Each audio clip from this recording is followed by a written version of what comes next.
Hello everyone, मैं आपका दोस्त विवेक और आज की इस वीडियो में मैं आपसे कुछ ऐसे कॉमन मिस्टेक्स के बारे में बात करने जा रहा हूं जो शेयर बाजार में लोग बार बार करते हैं। बहुत सारे न्यू इन्वेस्टर इन मिस्टेक्स को बार बार करते हैं और जिसके कारण इनके लॉसेस के चांसेस बहुत ही ज़्यादा बढ़ जाते हैं। तो चलिए शुरू करते हैं।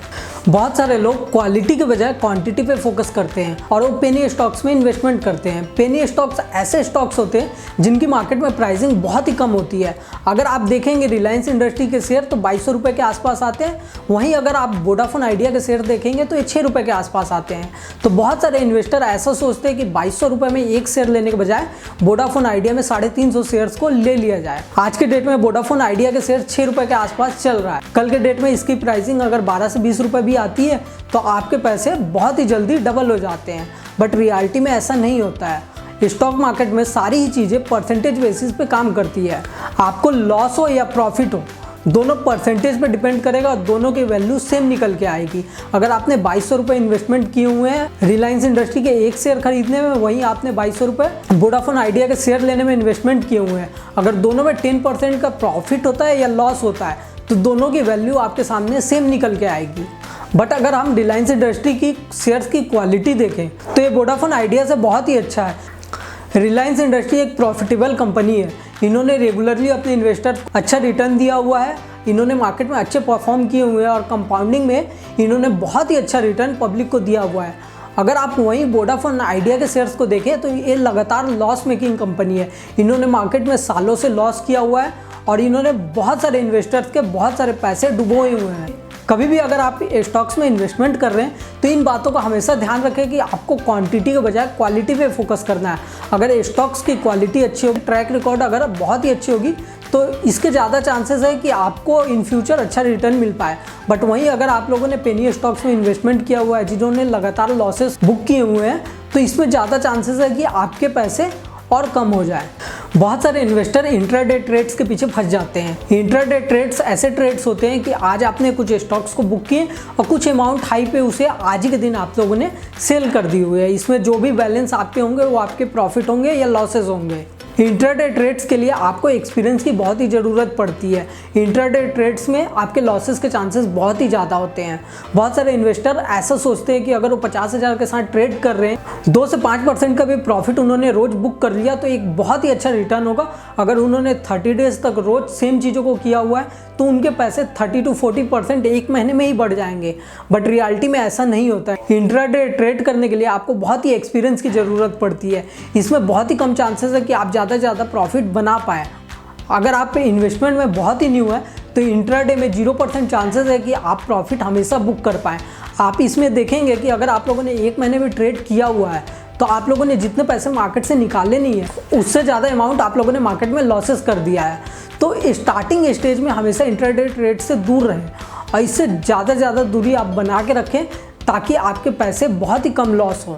बहुत सारे इन्वेस्टर स्टार्टिंग स्टेज में स्मॉल कैप कंपनीज पे फोकस करते हैं। आपको यहाँ पे लार्ज कैप कंपनीज को प्रीफर करना है। स्मॉल कैप कंपनीज ऐसी कंपनीज होती है जिनके स्टॉक्स बहुत ही कम रेट में मार्केट में अवेलेबल होते हैं। वहीं अगर आप लार्ज कैप कंपनीज को देखेंगे तो इसकी स्टॉक्स मार्केट में बहुत ही हाई प्राइस पे अवेलेबल होगी या ये मार्केट में अपने लीडर होंगे। जैसा कि एग्जाम्पल के लिए आप देखेंगे यस बैंक के शेयर 13 रुपये के आसपास है और यस बैंक का मार्केट कैपिटलाइजेशन बहुत ही कम है। वहीं अगर आप देखेंगे बजाज फाइनेंस हो गए, HDFC बैंक हो गए, इनकी मार्केट कैपिटलाइजेशन बहुत ही हाई है। अगर आप लोगों ने स्मॉल कैप कंपनीज में इन्वेस्टमेंट किया हुआ है तो अगर शेयर में जब डाउनफॉल आएगा तो स्मॉल कैप कंपनीज को उठने में बहुत ही टाइम लगता है। वहीं अगर आप लार्ज कंपनीज को देखेंगे इसमें जब भी डाउनफॉल आता है तो ये वापस से रिकवर कर जाता है। ये अपने पोजीशन को हमेशा अचीव कर लेता है क्योंकि इसमें लोगों का ट्रस्ट बना हुआ है। इसमें बहुत से ज़्यादा लोगों ने अपने अपने पैसे को इन्वेस्टमेंट किया हुआ है।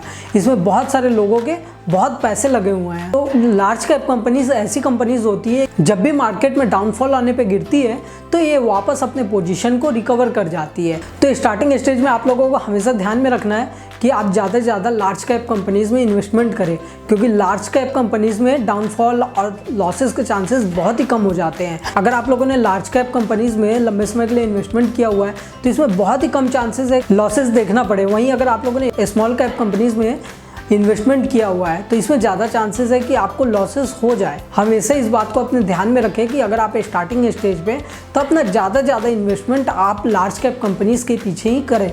बहुत सारे लोग न्यूज़ और ट्रेंड्स को देख के इन्वेस्टमेंट करते हैं। जैसा कि हाल ही में हम लोगों ने देखा, अडानी का नाम मार्केट में बहुत ही बार आया, तो अडानी पावर के शेयर्स में बहुत लोगों ने अपने पैसे इन्वेस्ट किए हैं। अडानी पावर के अगर आप फंडामेंटल्स देखेंगे तो इन्होंने बहुत ही कम प्रॉफिट को बुक किया हुआ है और ये बहुत ही कम प्रॉफिट जनरेट कर पाती है। पर अगर आप इसके स्टॉक की प्राइसिंग देखेंगे तो इनके स्टॉक के प्राइस 106 रुपये के पार भी जा चुकी थी, बट जब लोगों को समझ में आया कि रियलिटी कुछ और ही है तो इनके स्टॉक की प्राइस नीचे की ओर आने लगी। अगर आप आज के डेट में देखेंगे अडानी पावर में 3-4 महीने पहले जिन्होंने इन्वेस्टमेंट किया हुआ था, आज उनकी प्राइसेस 30% के नीचे आ चुकी है। उनके 30% के लॉसेस ऑलरेडी हो गई है। तो हमेशा न्यूज़ और ट्रेंड्स को देख के इन्वेस्टमेंट कभी नहीं करें। आप कंपनीज के फंडामेंटल्स को देख के इन्वेस्टमेंट करें ताकि लॉन्ग टर्म में आपको प्रॉफिट जनरेट हो पाए। बहुत सारे इन्वेस्टर अगर उन्होंने कुछ स्टॉक्स को लिया हुआ है, उसकी प्राइसेस थोड़ी सी भी कम होती है मार्केट में तो तुरंत पैनिक करके उसमें सेल कर देते हैं। जैसा कि हाल ही में हम लोगों ने देखा कि बजाज फाइनेंस के स्टॉक्स, जब बजाज फाइनेंस वालों ने कहा इस बार हमारी प्रॉफिट में गिरावट आने वाला है क्योंकि पैंडेमिक के कारण हमारी सेल्स बहुत ही कम हुई है, तो बहुत से लोगों ने अपने स्टॉक्स को बेचना स्टार्ट कर दिया है, जिसके कारण उनकी प्राइसेस डाउनफॉल हो गई। लोगों में पैनिक क्रिएट हो गया। इस पैनिक में बहुत सारे इन्वेस्टर अपने इन्वेस्टमेंट को सेल कर देते हैं। बट अगर हम लोग देखेंगे आज 3-4 महीने बाद बजाज फाइनेंस के शेयर तो ये 7,000 रुपये क्रॉस कर चुके हैं। तो बड़ी कंपनी में अगर डाउनफॉल आती भी है तो आपको पैनिक नहीं होना है। इसमें एक टाइम के बाद रिकवरी होके वापस अपने पोजीशन को टच कर जाता है, तो आपको तुरंत किसी भी स्टॉक के पीछे पैनिक नहीं होना है। अगर थोड़ी सी गिरावट आती है तो आप पेशेंस करके अगर रखेंगे तो इन फ्यूचर आपको उसमें प्रॉफिट जनरेट होता हुआ नजर आएगा। बहुत सारे इन्वेस्टर बिना फंडामेंटल्स को देखे और बिना रिसर्च किए इन्वेस्टमेंट करते हैं। बहुत बार तो उन्हें पता भी नहीं होता है कि जिस कंपनी में वो इन्वेस्टमेंट कर रहे हैं वो कंपनी क्या करती है। तो किसी भी स्टॉक्स को बाई करने से पहले आपके दिमाग में आना चाहिए कि मैं जिस कंपनी में इन्वेस्टमेंट करने जा रहा हूँ वो कंपनी करती क्या है, प्रॉफिट कैसे जनरेट करती है, उसकी रेवेन्यू मॉडल क्या है, उसके ऑपरेशंस क्या क्या हैं, कैसे सेल्स करते हैं और मार्केट में उसके कस्टमर बेस कितने हैं। इन सब चीज़ों को रिसर्च करने के बाद ही आप किसी कंपनी के स्टॉक्स में अपना इन्वेस्टमेंट लगाएं। तो किसी भी कंपनी में इन्वेस्टमेंट करने से पहले आपको ये क्लियर होना चाहिए कि कंपनी के फंडामेंटल्स क्या है, उन्होंने कितनी रेवेन्यू जनरेट की हुई है, कितना प्रॉफिट आ रहा है, उनकी अर्निंग पर शेयर क्या है, उनकी बुक वैल्यू क्या है। सब चीज़ों को जानने के बाद अगर आप इन्वेस्टमेंट करते हैं तो आपके लॉस के चांसेस बहुत ही कम हो जाते हैं। तो हमेशा इन सब चीज़ों को ध्यान में रखें कि आप जब भी किसी कंपनी में इन्वेस्टमेंट कर रहे हैं तो आपको सारी चीज़ें क्लियर होनी चाहिए। कंपनी के पूरे बुक्स अकाउंट आपके सामने क्लियर होनी चाहिए कि कंपनी ने कितनी अर्निंग की हुई है, कितनी उसकी रेवेन्यू है, पर ईयर उसके टर्नओवर कितने हैं, कितना प्रॉफिट वो जनरेट कर रही है। उसके बाद अगर आप इन्वेस्टमेंट करते हैं तो बहुत ही कम चांसेस है कि आपके पैसे लॉस हो। तो किसी भी कंपनी में इन्वेस्टमेंट करने से पहले इन सब चीज़ों पे ध्यान दें, अपने सारे फंडामेंटल्स को क्लियर करें और रिसर्च करें उस कंपनी के बारे में, उनके कस्टमर बेस को भी रिसर्च करें कि कस्टमर में उनके प्रोडक्ट और सर्विसेज की डिमांड कितनी है। उसके बाद जाके आप किसी भी कंपनी में इन्वेस्टमेंट करें। बहुत सारे इन्वेस्टर उस टाइम में इन्वेस्टमेंट करते हैं जब मार्केट में कोई कंपनी अपना 52 वीक का हाई क्रिएट कर रहा हो। तो हमेशा इन्वेस्टमेंट करने से पहले इस चीज़ों को ध्यान में रखें। अगर कोई कंपनी अपने टॉप हाई पे है तो वहाँ पे आपको इन्वेस्टमेंट नहीं करना है। आपको कुछ समय पेशेंस जरूर रखना है। स्टॉक्स में 30 to 20% का करेक्शन आता है, दैट टाइम आपको इन्वेस्टमेंट पे ध्यान देना है।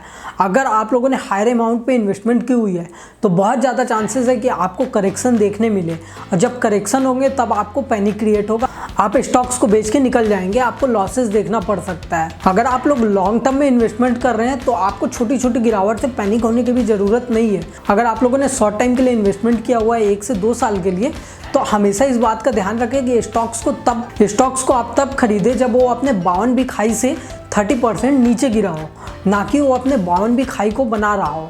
तो इन सब चीज़ों को आप हमेशा अपने ध्यान में रखें। तो ये सारे मेजर कॉमन मिस्टेक्स थी जो न्यू इन्वेस्टर बार बार करता है। इन सब चीज़ों को हमेशा अपने ध्यान में रखें और ट्राई करें कि आप इन सब चीज़ों से बचे रहें। इन सब चीज़ों को आप अपने स्टॉक इन्वेस्टमेंट में अप्लाई कर सकते हैं ताकि आपके लॉस के चांसेस बहुत ही कम हो जाए। अगर आपको इस वीडियो को देख के ऐसा लगा हो कि आपने कुछ सीखा है या इन फ्यूचर आप स्टॉक मार्केट से रिलेटेड इन्फॉर्मेशन पाना चाहते हैं तो आप इस वीडियो को लाइक, शेयर और हमारे चैनल को सब्सक्राइब जरूर करें।